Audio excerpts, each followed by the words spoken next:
With ever-increasing threats targeting our national security, there is one intelligence solutions company defining the edge of what's possible. Nightwing. We may be new, but our intelligence expertise is over 40 years in the making. And we're delivering with greater agility, innovation, and an unfaltering commitment to the mission. We set our bar higher to outpace and outmaneuver our customers' constantly evolving threats. What gives Nightwing the edge? It's how we serve who we support. Our elite workforce is at the forefront of innovation with an intense focus on developing leading-edge technologies. Illuminated by the needs of our diverse portfolio, they are creating trailblazing solutions across the business to solve the unsolvable.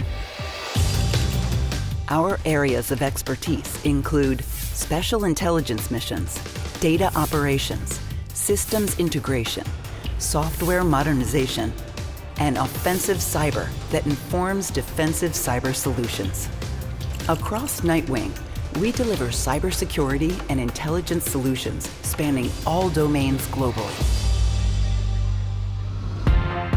With over 2,000 dedicated employees, more than 500 strategic partners across 8 innovation areas, operating in 38 locations, we're passionate about delivering pioneering capabilities to our customers, spearheading their most challenging issues. We are the team you want in your corner when mission failure is not an option. Give us your toughest challenge, because that's where we thrive. Nightwing. We don't just work on the cutting edge, we create it.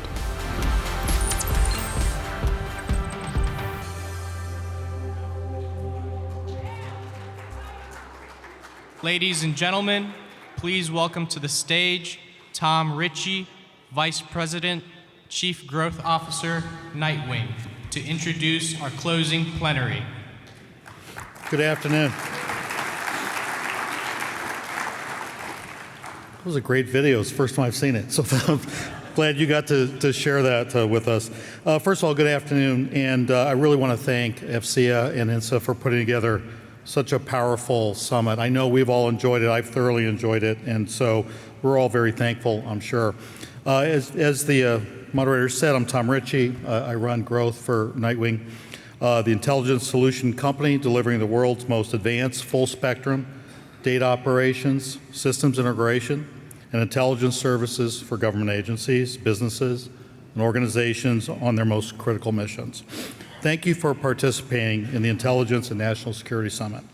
I hope that you've come away from this event as energized as I am about the bold solutions and key insights we've heard over the last few days. Nightwing is a very proud supporter of FCA and INSA. I strongly believe that only through this kind of open dialogue and sharing of ideas between government, the military, and academia, that we can confront the complex and shifting intelligence and national security challenges we as a community all face. I am genuinely humbled to be associated with so many talented and dedicated professionals. Among them is the moderator of our closing plenary session. I should be able to do this by heart. I've introduced Tish enough times that I should, but I'm not going to take that chance. So Letitia Long serves as a chairwoman of the INSA Board of Directors. She also currently sits on the board of several INSA members' companies and chairs the advisory board for INSA member company Hawkeye 360. She also sits on the board of visitors of Virginia Tech, currently serving as the rector. She began her very admirable career in naval intelligence and went on to serve as the Deputy Director of Naval Intelligence, the first Deputy Undersecretary of Defense for Intelligence for Policy, Requirements, and Resources, the first CIO, and later the Deputy Director of the Defense Intelligence Agency. She is the first woman to lead a major U.S. intelligence agency as a Director of the National Geospatial Intelligence Agency from 2010 to 2014. Please join me in welcoming Tish Long to the stage.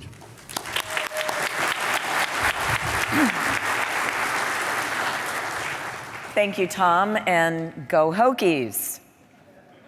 Are there no Hokies in the audience? Okay, there's one. Okay. Welcome, General Guetlein.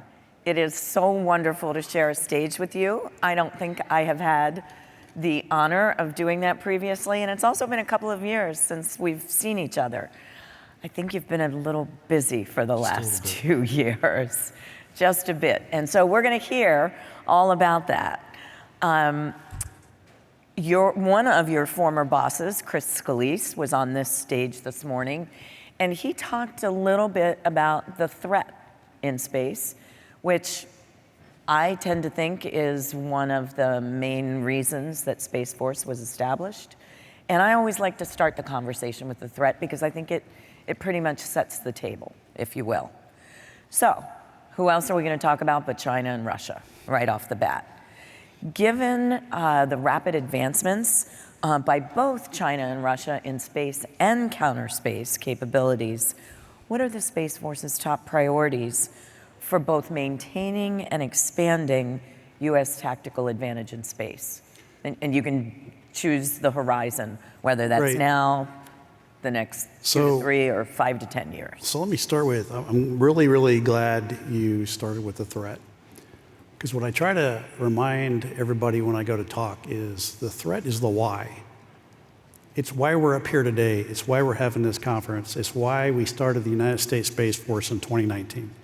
If it wasn't for the threat, we'd all be off doing something else. And we have to really kind of keep that in mind.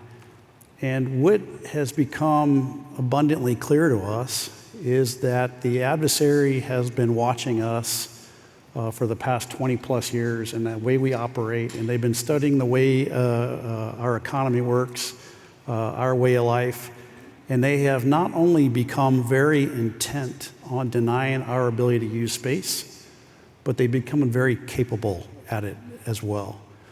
And that right there should be enough alarm that we all start paying attention. But it's even worse than that. They have proven that they are willing to operate in a very unsafe and unprofessional manner. They are snuggling up to us. They are creating a lot of debris in orbit that we're having to fly around, putting things like the International Space Station at risk, not even having a concern for the safety of their own cosmonauts. If that is not unsafe and unprofessional, I don't know what is. So everything that we do is focused on the threat. And your United States Space Force was created to guarantee space superiority for the nation. And what does that mean? That means we are there to guarantee that the capabilities that we rely on for our way of life and that we rely on for the joint fight and we rely on for our allies will be there during times of crisis or conflict. That means we must guarantee that we have access to the domain, access to space. It means that we need to be able to control the behavior that is in space. And then we need to be able to exploit the domain to our advantage to guarantee our way of life. And if you notice, as I talk about the threat, it's not all about the military threat. It really is about the threat to our way of life. There's a study out there that says if we were to lose GPS for 15 minutes, it's $1.5 billion hit to our economy every 15 minutes. Think about how major that impact would be to our economy. It would dwarf the impacts that we saw from COVID. So it really is critical that we maintain our focus and maintain our ability to continue to get access to space, to enjoy the capabilities that we've come to depend on our way of life. And it truly is our way of life. I don't know that I'd be able to get home from here this evening if I didn't have my navigation system in the car. True. Which, of course, relies on GPS. And that's a good point. Without GPS, or we couldn't get money out of their ATMs, the banking networks would come to a stop. I couldn't get crops out of the field. I couldn't get goods to the shelf. I couldn't get ambulances to your house. I couldn't get air transportation to go see your family. It would really impact the things that we take for granted every single day on a daily basis. Yeah, indeed. And so it's a good way to frame it. It is not only from a military perspective. It truly is our very way of life. But continuing on from a military perspective, Secretary Kendall, when he laid out his no-fail mission priorities 2 years ago, Space Force was right at the top, and the whole resilient space architecture. And then I just caught an interview he gave a couple of days ago, and he said he is really happy with the progress of Space Force. He also said he's very concerned about your budget. Yes, ma'am. $30 billion, which obviously came from really within the department and reallocation for the most part. It has grown, but it looks flat over the coming FIDIP. So I just give that as background. What is out there in public about the 2025 budget request includes some pretty significant investments in missile warning and tracking, in satellite communications, and space launch capabilities. So how does Space Force plan to leverage those investments? Really to enhance the resilience, because that is the main focus that Secretary Kendall had. But not only the resilience, but the effectiveness of the space architecture. And then let me tie it back to the first question with the threat. If your budget is remaining flat, how are you going to keep up with the changing threat? Yes, ma'am. So let me see if I can unpack all that. I know, I gave you a lot all at once. Sorry about that. So let's start with, today there is a capability gap between us and our near-peer adversaries. And right now that capability gap is in our advantage. It's in our favor. But I will tell you, the adversary is working really, really hard to narrow that gap. And what we have got to do as a nation is stop that narrowing of the gap and hopefully reverse it and widen it. Because what we don't want to do is for that gap to close and worse, go negative and not in our favor. That would be a bad day. So we have been really pursuing resiliency of our space architecture, our space assets and space capabilities in many different lanes. One of those lanes is through disaggregation. One of those lanes is through proliferation.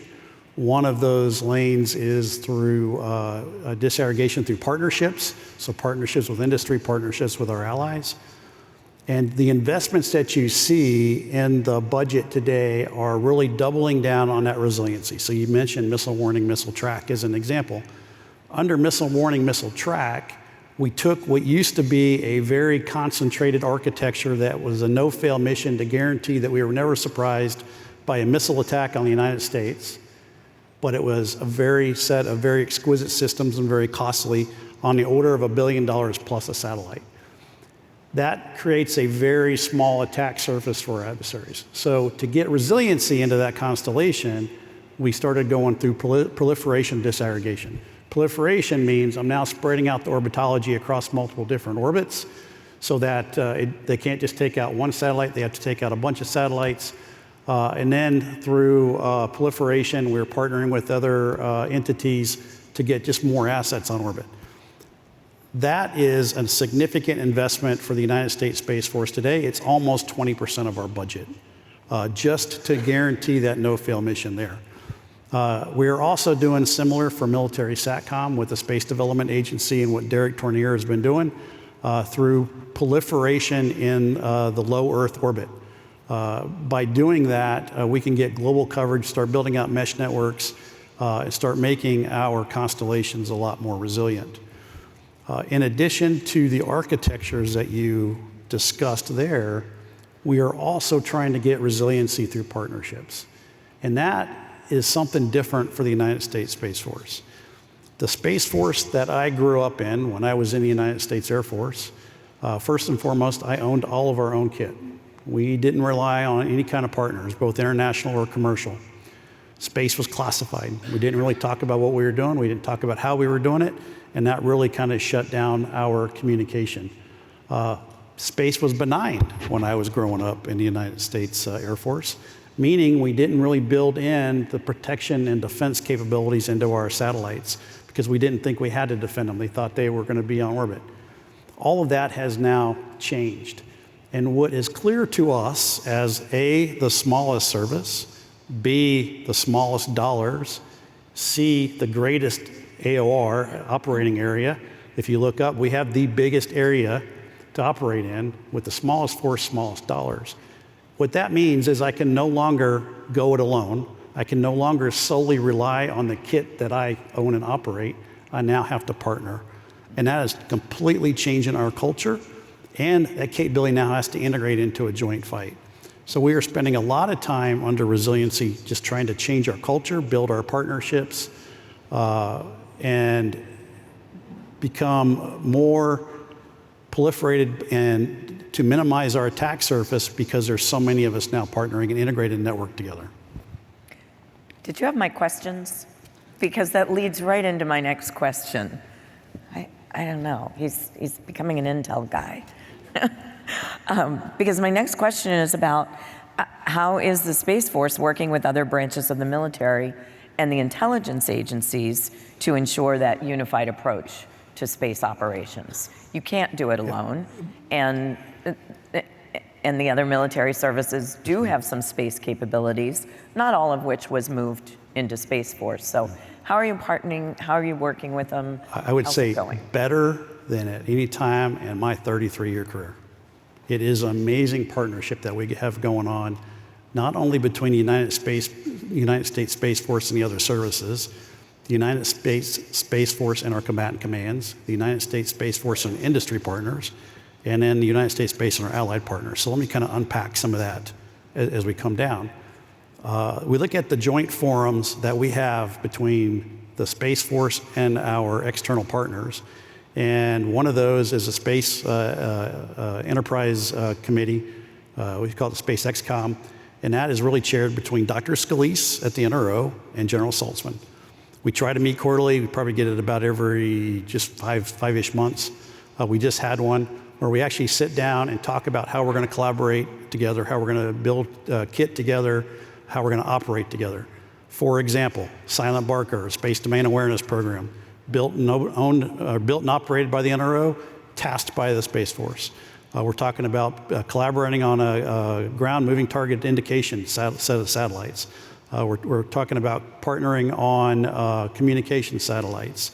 Not only that, but if you look at his workforce today is about 1/3 military, 1/3 government civilians, and 1/3 IC civilians.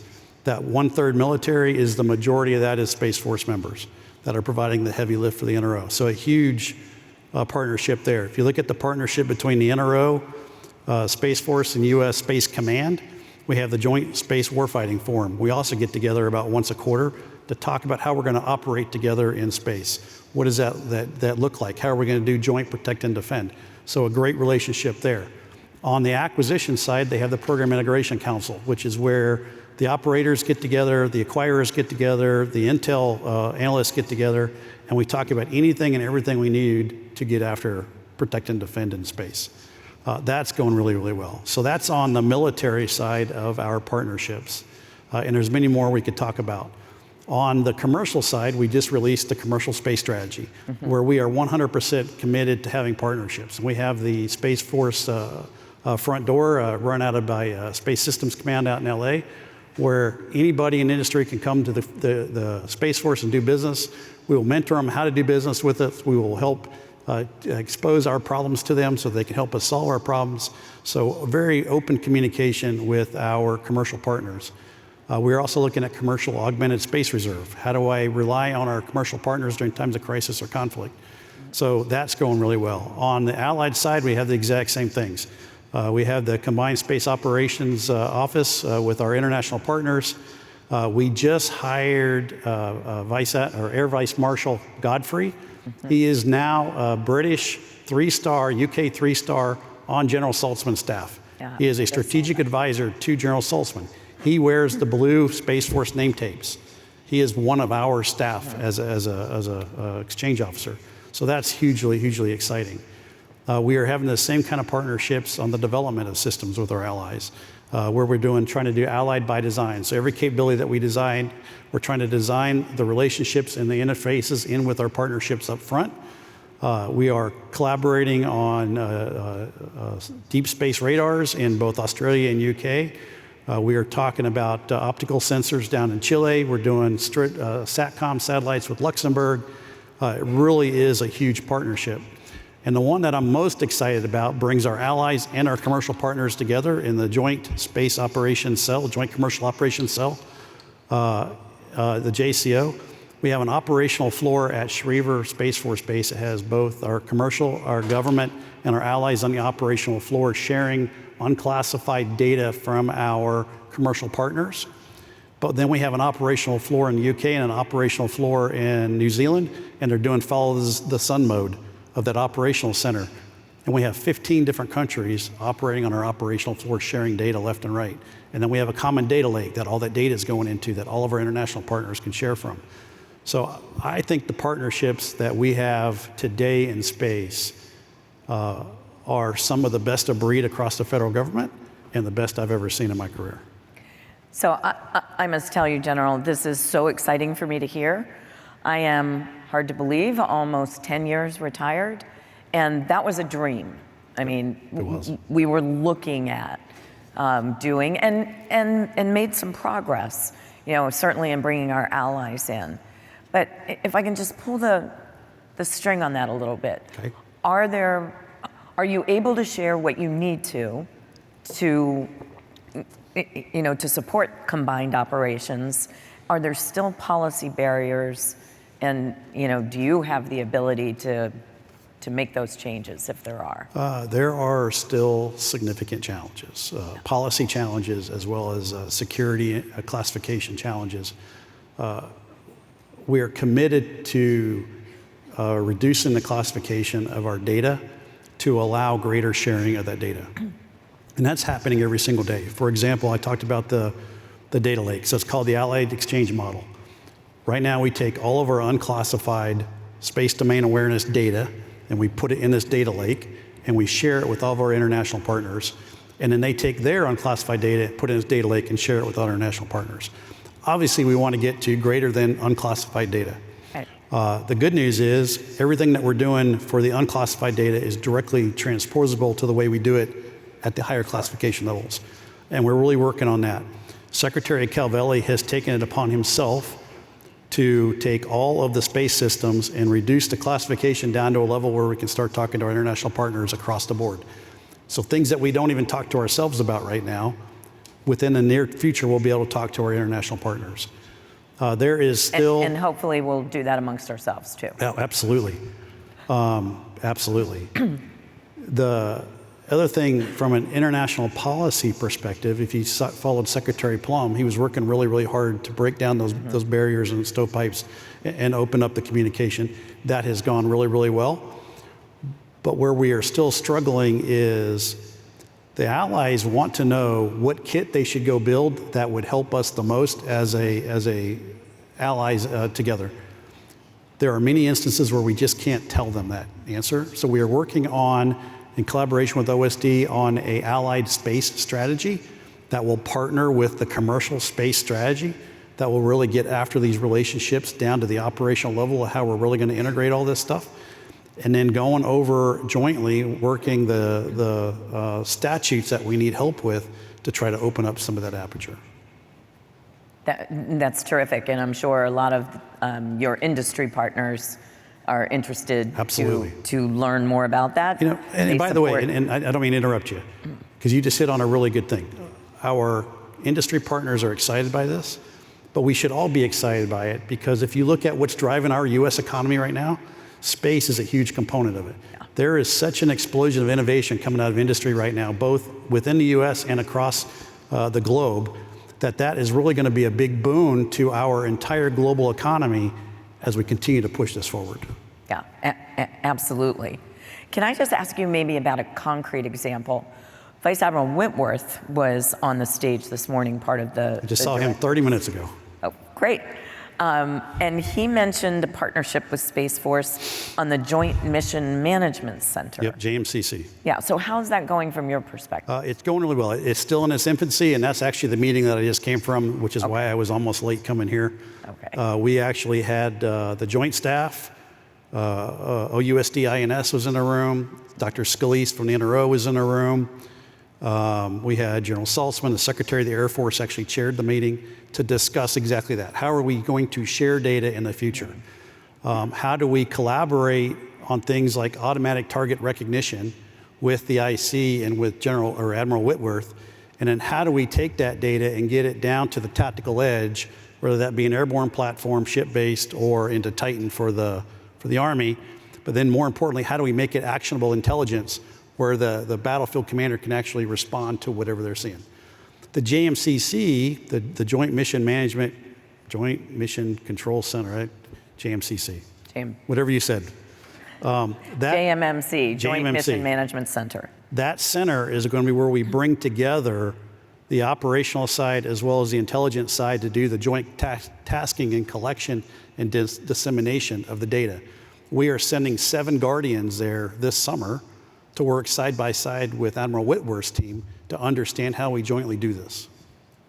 That's terrific, and I always like hearing basically the same answer from 2 different agencies. That's good news. So that's good. I have a few more questions. Audience questions are coming in. That a reminder, if you have a question, please send it to wherever you're supposed to send it. You all know. Hashtag Intel Summit 24, probably, something like that.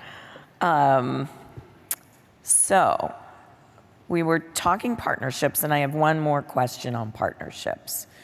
So, and actually, let's see, you may have really already. Partnerships with allies, we talked about that. Key challenges and opportunities as we talk about collective deterrence and that integrated defense architecture. So anything you want to add? Because you did really talk about something. I kind of did, but if you just think from an integrated deterrence perspective, the one thing that has changed in our domain, so we, and I was guilty of this until about a year ago, used to say the space domain is just like any of the other domains. It's just like the maritime domain, the air domain, the land domain. It's all, it's just one more domain. It's a continuum. And I used to say the exact same thing. As a space guy, I would tell you there's nothing special about space. The physics just changed, really, from the way we looked at it. But what we have found, really watching what's going on in Ukraine, is that's kind of a fallacy. When we were operating in the Middle East, I could quickly tell you who is my Title 10 warfighter, who is my Title 50 intel. These are my joint warfighters. These are my contractors. These are my other government agencies. And the list went on. And they all had a different status of a forces agreement about how you had to treat them when you're in theater. And what was a combatant and non-combatant and all that. You can't do that in space. We are all operating in the same domain simultaneously, fighting over the exact same terrain.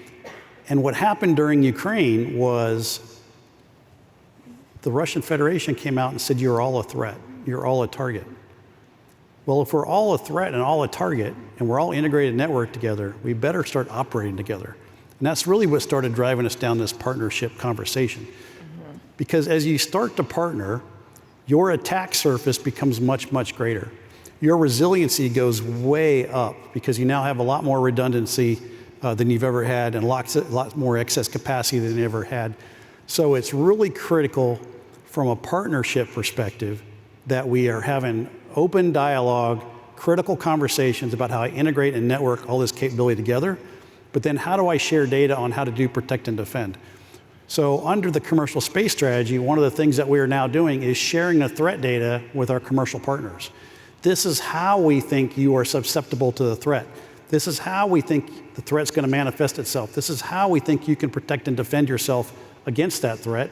And then we're going in and helping them do that along the way. Because we're all going to be better off together than we are as individuals. I have so many follow-on questions from that, but I'm going to ask one from the audience because it is directly related. And that is, do you see a possibility of our near-peer adversaries being able to attack our disaggregated systems on a large scale someday? Yes, I do. How is to be determined. What the impact of it is to be determined. But they are watching what's going on in places like Ukraine and in Gaza, and they are understanding how the world has become dependent upon space. They're understanding the impact of those disaggregated architectures, and they are actively working on how to counter that capability. Yeah. And back to one of my questions, because, directly related, how are you addressing the cybersecurity challenges associated with protecting our sensitive space assets? Because that's another way, and it doesn't matter if they're aggregated Absolutely. or disaggregated. We are spending an enormous amount of resources on cybersecurity, but I will tell you I have a huge challenge. I cannot hire the talent fast enough and keep them long enough, because as soon as I get them trained, industry hires them right back out for a lot more money. But the good thing is they're going off to protect and defend their capabilities just from a different set of terrain. Yes. So that's actually kind of exciting. We are spending a lot in what we call our cyber mission forces. I should start off with the Space Force set out to be the first digital service. So under being the first digital service, we are trained to train every single Guardian how to be a cyber defender, as well as how to actually do coding. So they understand how software plays on a day-to-day basis in our systems. We are spending a lot of time mapping the terrain for our satellites, understanding the entire link from the tasking, point of tasking to the ground control to the satellite back down to the tactical edge, to make sure that we can protect and defend that, and we have redundancy, et cetera. Spending a lot of time and resources on that. I would say cyber is on par with the threat surface of space. My AOR is huge. Cyber AOR is huge and growing larger every single day. But I go back to the partnerships.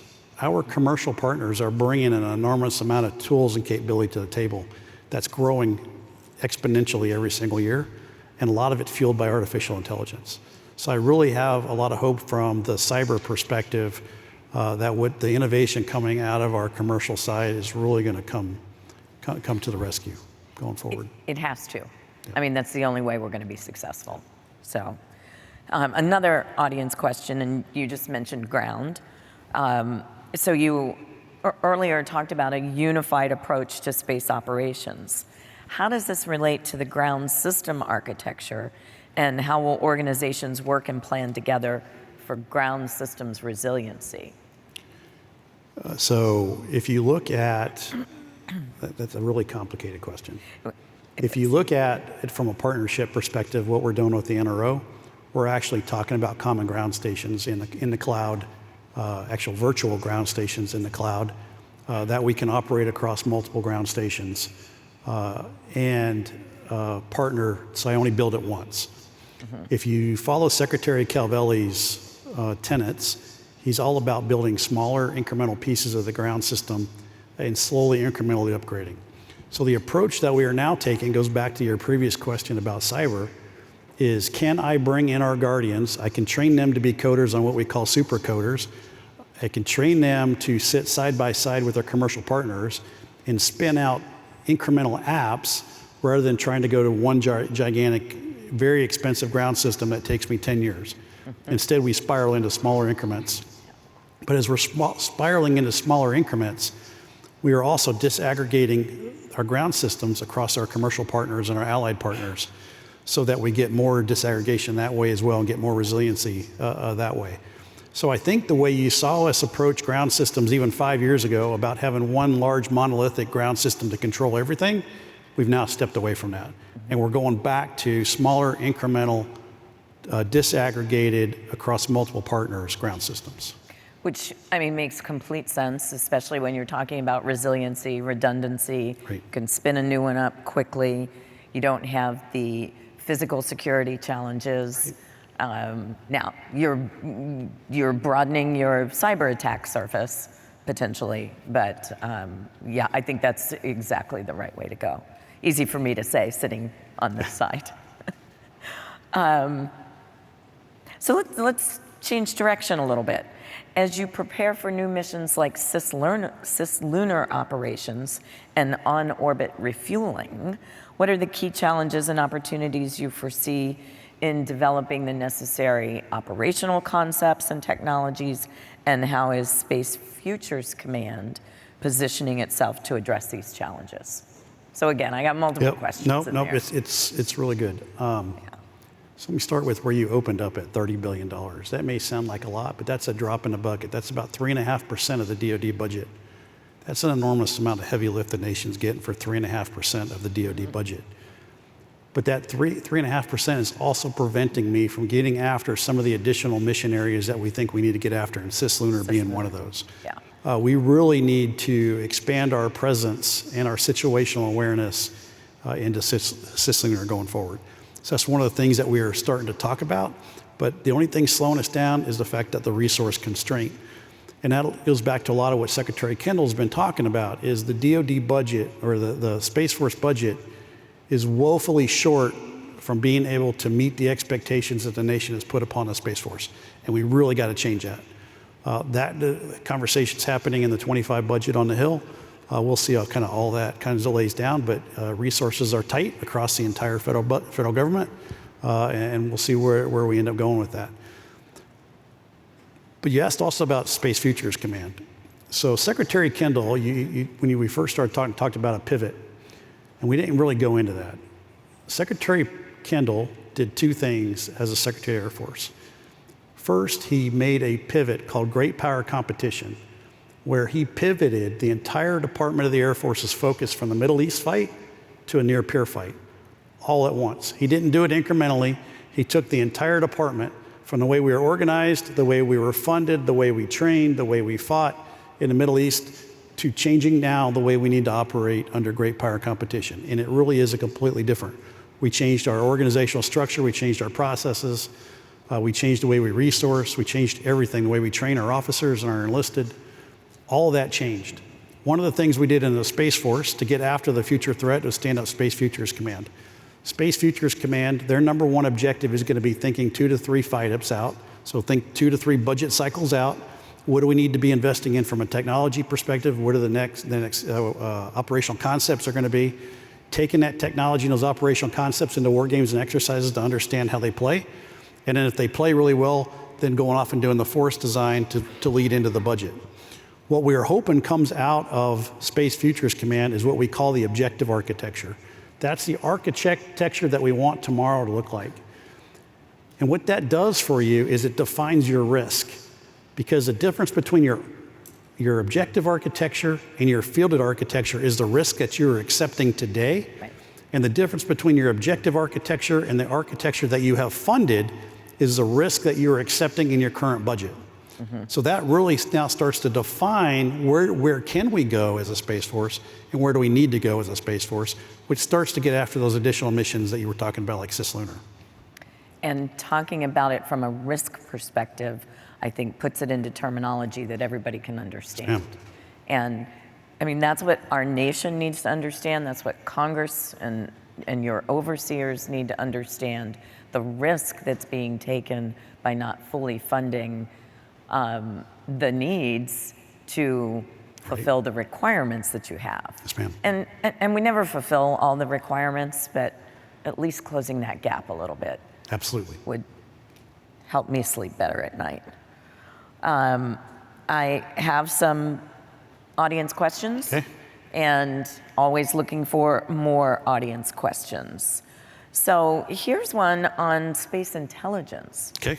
How do you define space intelligence, and what is your plan to build a cadre of space intelligence analysts for the total force? So let me start with the last part of that first.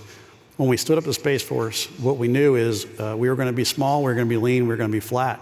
And that means I could not take on every function of a military. So we stood up from the front, from the very beginning, and said the functions that we're going to take on from the very beginning is going to be space operations. That one was easy. Cyber defense, that one was pretty obvious. Intelligence, acquisitions. That's the only 4 career fields that we have today in the United States Space Force. Everything else we rely on the Air Force. For our cops, for our public affairs, for our docs, all of that stuff we get from the United States Air Force. So I talked about one of those career fields is intelligence. So we are baking in intelligence from day one into the United States Space Force. Under the Secretary's Great Power Competition, I said we're retraining the way we do our workforce. So starting next month, here next week, all of our officers are going to come out of sessions, being whether that be the academy or ROTC or OTS, out of sessions, and they're going to go into an officer training course for 1 year. In that 1 year, I'm going to train them how to be a guardian first, a specialist second. And in that 1 year, they're going to be fully trained and qualified to be a cyber operator, to be a space operator, and to be an intel analyst. All three. All three. So that we bake that expertise in from day one into our entire workforce. Combine that with the collaboration that we have with the intelligence community, like what we talked about with Trey Whitworth, and intelligence becomes a huge enabler to the space fight from the scratch. And I should know this, but I don't. What is your breakout between military and civilian, and how are you doing at recruiting civilians? We are doing great. We are not having any recruiting or retention problems with our officer enlisted or our civilians. So right now, we enjoy the position of everybody wants to come to the Space Force. So that's an exciting position to be in. Where we are really working on now is attracting the talent, focusing on recruiting in the right places. We have partnerships, we call them University Partnership Program, with 14 universities across the United States that we do research and development as well as education and training with those partnerships to attract that high-end science and technology talent that in engineering that's kind of hard to get. But right now we're doing exceptionally well across the board. There's a second part of that question that I forgot. No, you got it all. Okay. Yeah, thank you. We only have a couple minutes left. Okay. We'll try a couple lightning rounds here. Uh-oh. How have I could just ask this yes, no, but probably want to elaborate a little bit. Supply chain delays, how's that affected the Space Force? It has affected us, but not significantly. I would tell you what I'm worried about, especially across space, but really across our national infrastructure, is we have continued to consolidate and become more efficient, and we have eliminated any excess capacity, because excess of capacity by its definition is not efficient across our entire industrial base.